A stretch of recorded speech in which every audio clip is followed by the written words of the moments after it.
ರಾತ್ರಿಯ ಕತ್ತಲೆಯಲ್ಲಿ ಮೇಕೆಯ ನೋವಿನ ಕೂಗು ಪ್ರತಿಧ್ವನಿ, ಅಪಾಯಕಾರಿ ರಕ್ಷಣೆ.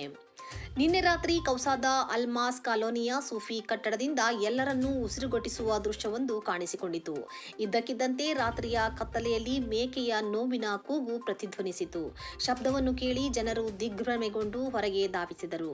ಕಟ್ಟಡದ 3ನೇ ಮಹಡಿಯ ಛಾವಣಿಯಿಂದ ಒಂದು ಮೇಕೆ ಗಾಳಿಯಲ್ಲಿ ನೇತಾಡುತ್ತಿತ್ತು. ಕೆಳಗಿನ ಗಟ್ಟಿಯಾದ ನೆಲ, ಮೇಲಿನ ಅಸಹಾಯಕ ಪ್ರಾಣಿ ಮತ್ತು ಅದರ ಜೀವವು ಪ್ರತಿ ಕ್ಷಣವೂ ಅಪಾಯದಲ್ಲಿದೆ. ಅದು ಯಾವುದೇ ಕ್ಷಣದಲ್ಲಿ ಬೀಳಬಹುದು. ಆದರೆ ಈ ಕಷ್ಟದ ಕ್ಷಣದಲ್ಲಿ ನೆರೆಹೊರೆಯ ಯುವಕರು ದೇವತೆಗಳಾಗಿ ಹೊರಹೊಮ್ಮಿದರು. ಒಂದು ಕ್ಷಣವೂ ವ್ಯರ್ಥ ಮಾಡದೆ ಹಗ್ಗಗಳು ಮತ್ತು ಸುಧಾರಿತ ವಿಧಾನಗಳನ್ನು ಬಳಸಿಕೊಂಡು ಅಪಾಯಕಾರಿ ರಕ್ಷಣಾ ಕಾರ್ಯಾಚರಣೆ ಪ್ರಾರಂಭವಾಯಿತು.